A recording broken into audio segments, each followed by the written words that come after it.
എന്നാ ഞാനൊരു കാര്യം ചോദിക്കട്ടെ, റിയൽ ലൈഫിൽ ചേട്ടൻ എത്ര മക്കളുണ്ട്? ഒരാളോ? എൻ്റെ അറിവിൽ ഒറ്റ ആളേ ഉള്ളൂ. അറിവിലോ? ഒരൊറ്റ കുട്ടി. എന്ത്? ഗൗരി ലക്ഷ്മി 10ാം ക്ലാസ്സിലാണ്. ഈ ഉപ്പുമുളകിലൊക്കെ അഭിനയിച്ചിട്ടുണ്ട്. ഓക്കെ. എൻ്റെ അനിയൻ്റെ കുട്ടിയായിട്ട് കൺമണി എന്നൊരു ക്യാരക്ടർ. ഇപ്പൊ ഈ റോൾസ് ഒക്കെ കാണുമ്പോൾ ഇതൊക്കെ കാണുമ്പോൾ ഗൗരി പറയാറുണ്ടോ അച്ഛൻ ഇതുപോലെ തന്നെയാ റിയൽ ലൈഫിലൊന്ന്? ഇല്ല, റിയൽ ലൈഫ് അങ്ങനെയല്ല. ഇതിന്റെയൊക്കെ വേറെ വേറെ അല്ല, റിയൽ ലൈഫ് അങ്ങനെയല്ലേ പറ്റത്തുള്ളൂ. നമ്മളെപ്പോഴും ചിരിച്ച് കളിച്ചിരിക്കാൻ പറ്റില്ലല്ലോ. ദേഷ്യം വരും കാര്യങ്ങളൊക്കെ. റിയൽ ലൈഫിൽ എങ്ങനെയാ ശരിക്കും ബിജു ചേട്ടൻ? റിയൽ ലൈഫ് ഇപ്പം അങ്ങനെ ഞാൻ ചോദിക്കാം, എന്താണ് ബിജു സോപാനം യഥാർത്ഥ ജീവിതത്തിൽ എന്ന് ചോദിച്ചാൽ? ജീവിതം കുടുംബത്തിന് വേണ്ടി കഷ്ടപ്പെടുന്ന ഒരാൾ. വളരെ സിമ്പിളായി പോയി. അതെ, ദേഷ്യം വരിക, സങ്കടം വരുമ്പോൾ സങ്കടം വരിക, കരയുമ്പോൾ കരയുക. എല്ലാവരും മനുഷ്യൻ. നമ്മളൊന്നും അങ്ങനെയല്ലല്ലോ, വേറെ ഒരു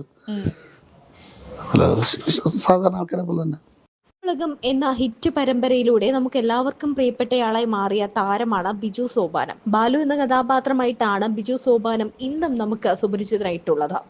ബാലുവും നീലുവും അവരുടെ മക്കളും ഇന്നും നമ്മുടെ കുടുംബത്തിലെ ഒരംഗത്തെ പോലെ നമുക്ക് തോന്നാറുണ്ട്. ഇവരുടെ കുടുംബത്തെക്കുറിച്ചും എല്ലാവർക്കും വളരെ വ്യക്തമായി തന്നെ അറിയാവുന്നതാണ്. എല്ലാവരും സെപ്പറേറ്റ് വേറെ കുടുംബത്തിൽ നിന്നാണെങ്കിൽ കൂടി ഒരു കുടുംബത്തിലെ ആളുകളെ പോലെ അച്ഛനെയും അമ്മയും മക്കളെയും പോലെയാണ് ഇവർ അഭിനയിക്കുന്നത്. ഒട്ടും അഭിനയമാണെന്ന് തോന്നാത്ത രീതിയിലുള്ള പ്രകടനമാണ് ഇവരുടേത്. അതുകൊണ്ട് തന്നെ പ്രേക്ഷകർക്ക് വളരെ എളുപ്പത്തിൽ സ്വന്തം വീട്ടിലെ സംഭവങ്ങൾ അല്ലെങ്കിൽ സ്വന്തം വീട്ടിലെ ആളുകളെ പോലെ ഇവരെ തോന്നുകയും ചെയ്യും. ഇത് സ്വന്തം മക്കളാണോ, അല്ലെങ്കിൽ കേശുവും മുടിയനും ശിവാനിയും ഒക്കെ ഇവരുടെ സ്വന്തം മക്കളാണോ എന്ന് പലരും ചോദിക്കാറുണ്ട്. എന്നാൽ സ്വന്തം മക്കളെ കുറിച്ച് പലപ്പോഴും ഈ താരങ്ങൾ തന്നെ തുറന്നു പറഞ്ഞ് രംഗത്തെത്താറുമുണ്ട്. ബാലു ഒരു മകളുടെ അച്ഛനാണ്. പലപ്പോഴും താരത്തിന്റെ സ്വന്തം മക്കൾ ഇവരാണ്, ഈ ഉപ്പുമുളകിലുള്ള കുട്ടികളാണ് എന്ന് പലരും തെറ്റിദ്ധരിക്കാറുണ്ട്. എന്നാൽ അങ്ങനെയല്ല.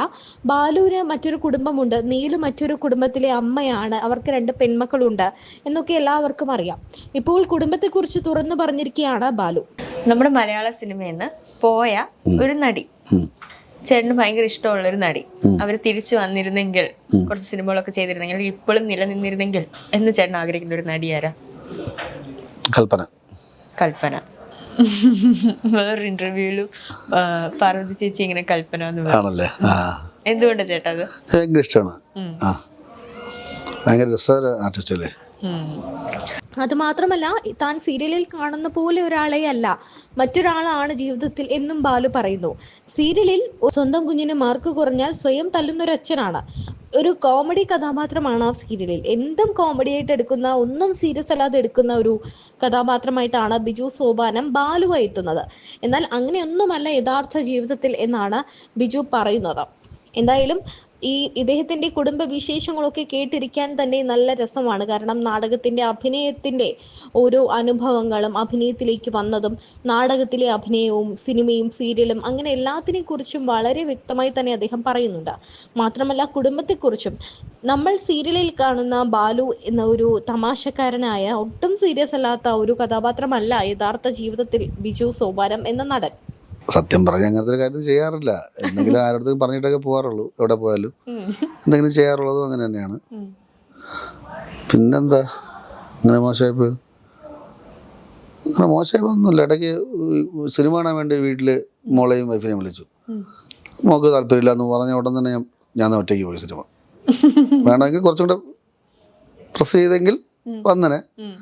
സിനിമ കണ്ടുകൊണ്ട് ഞാൻ വിചാരിച്ചു, അയ്യോ അവരെ കൂടെ ഉണ്ടായിരുന്നെങ്കിൽ കൊള്ളായിരുന്നു എന്ന് തോന്നി. അതിപ്പോൾ അതിന് പകരമായിട്ട് ഞാൻ ഇപ്പോൾ ചെന്നോട്ടെ സ്പൈഡർമാൻ കാണിക്കാൻ കൊണ്ടുപോകും. അത്രയൊക്കെ ഉള്ളൂ. അല്ല വേറെ ഒന്നും. അതെ, മോശമായിട്ടൊന്നും അങ്ങനെ തോന്നിയിട്ടൊന്നുമില്ല. ഓക്കെ, ശരി. അപ്പം അത്രേ ഉള്ളൂ. ഇനി 2 ക്വസ്റ്റ്യൻ വേണോ? പോരെ. ഓക്കെ, ശരി. ഇപ്പം അവസാനമായിട്ട് ചേട്ടൻ എന്താ ഓഡിയൻസിനോട് പറയാനുള്ളത്? ഓഡിയൻസിനോട് പറയാനുള്ളതെന്ന് പറഞ്ഞു കഴിഞ്ഞാൽ, ഇപ്പം നമ്മൾ കലാരംഗത്ത് ഇറങ്ങിയിട്ട് ഒരുപാട് നാളായി, വർഷങ്ങൾ എത്ര വർഷമായി, 10-30 വർഷമായി നമ്മൾ അഭിനയിച്ച് ജീവിക്കാൻ തുടങ്ങിയിട്ട്.